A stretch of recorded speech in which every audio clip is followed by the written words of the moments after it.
Mayra, né? E a gente falou aí das consequências do uso. Como que foi assim, na sua vida, assim, como que você se viu? Porque a menina, a mulher, ela precisa da ajuda da mãe. Né? E como que era, pra você... Aquela coisa esse de negócio aí, amiga, cara. companheira. Né? Eu busco isso até hoje. Eu falo que eu me relaciono com as pessoas ao meu redor e eu busco o amor familiar que eu não tive na minha família, nas pessoas. Então, às vezes até abusam disso, né? Porque é ingenuidade da minha parte achar que todo ser humano é bondoso. Mas é o que eu vejo nas pessoas e aí é onde eu me apego porque eu não tive essa referência. Pra mim, eu tive que aprender, eu não tive escolha. Pessoas assim sofrem demais. Nossa, eu sou assim também. Os meus amigos falam assim, meu chefe, ele fala assim, você vive num mundo de todinho, Ricardo. Mas é porque eu acredito nas pessoas, eu acredito na mudança das pessoas. Eu também acredito, e não é fácil. Mas também acredito, e é importante eu falar, que eu já passei por tantos estágios com a minha mãe, que hoje meu foco vai ser falar dela, não tem jeito. Uhum. Mas eu já passei por tantos estágios, que teve um estágio que eu queria que ela morresse. Teve um estágio que eu me sentia um monstro, que eu me olhava no espelho e falava, você tem que morrer logo, pra mim, porque eu tava desejando a morte dela. Entende? Eu queria que ela morresse logo para acabar esse problema. Isso você não conhecia onde você frequenta hoje? Você não tinha uma orientação? Eu estava no grupo, só que eu não tinha clareza que eu tenho. E eu não dá para falar para as pessoas que elas vão começar a frequentar um grupo hoje e que daqui uma semana tá tudo bem na vida delas. Não, claro que não. Porque demora você cair em você, entender que você tem que sair do vitimismo, porque eu olhava para as pessoas e Ivo, olha para mim, eu sou filha de uma dependente química, eu sou filha de um alcoólatra, eu tenho um irmão dependente químico. Ivo, eu tô despejada, você não tem dó de mim? Eu era uma autopiedade ambulante. Sim, era mesmo, né? Nossa, mas eu tive que entender que eu tinha que mudar isso, porque ninguém ia mudar isso por mim. E como que foi isso? Foi na dor. E doeu muito. Foi através de muito choro, muita medicação e muita reflexão. Mas o mais importante é que dá para sair disso. Eu acho que hoje quando a gente conversou de vir aqui, é falar para as pessoas que é possível ficar bem com a pessoa em uso, que é o caso da minha mãe hoje, e com a pessoa limpa, que é o caso do meu irmão hoje. E com a história do seu pai, inclusive. E é possível ficar bem 3 pessoas. Porque assim, é caixão, pessoa, né? clínica... caixão, né? Caixão, clínica e... Cemitério. Instituição...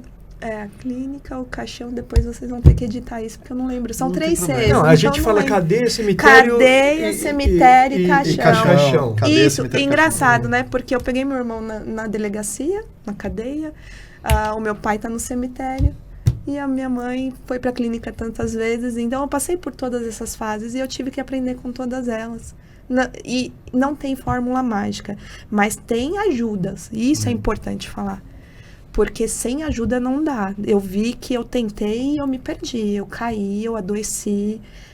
Foram remédios. Como lidar com uma pessoa que já tem a arte da manipulação? Nossa, então, eu cheguei ao ponto de falar assim, eu creio que ela ainda pode ficar bem. O poder superior vai tocar no coração dela e ela vai ficar bem no momento dela. Eu gostaria que fosse no meu, mas é no dela. Eu já cheguei ao ponto de falar assim, morre logo e me deixa em paz. E agora eu vou chegar no ponto de falar assim, como que eu convivo diariamente com a pessoa do jeito que ela é hoje, né? Eu pus limites. Eu tive que entender que eu precisava colocar limites.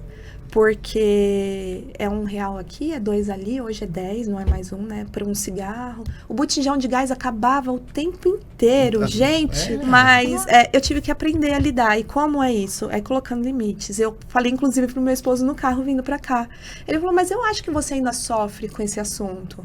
É inevitável. A minha mãe, eu tento não sofrer. Eu tive que achar ferramentas de não sofrer e tá falando isso aqui com vocês abertamente sem estar chorando, que há 5 anos atrás seria impossível, tá? Mas a gente aprende e eu coloquei na minha cabeça, eu vou pagar um lugar para ela dormir, para ela tomar banho, para ela comer, e eu tenho X reais mensais do meu dinheiro que é destinado a ela. Ela nem sabe, né? Se ela ver isso aqui, ela vai saber, ela pode se aproveitar, mas deu aquele valor, Ivo, pode ser o que for. Eu preciso de um remédio porque eu tô mal. Vai no posto, passa por onde dá para pegar na farmácia popular, mas eu não tenho R$1.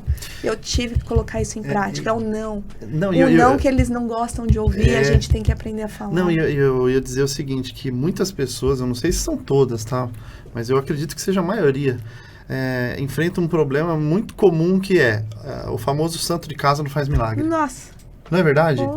Eu tive problemas também na minha família, na qual eu percebi que eu não poderia sugerir nada. Porque se eu sugerisse, é pior. É como se eu estivesse dando um tapa na pessoa, sabe?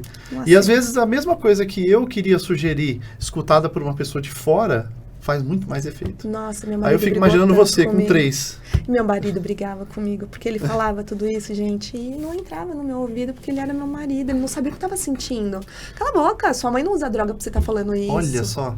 Era exatamente não, assim. E eu tava imaginando, quando eu falei isso pra você, eu tava imaginando você com seu irmão, com a sua mãe e com o seu pai. E você já me falou logo do seu marido, que é com você, é verdade. Entendeu? Mas você vê como é um ciclo?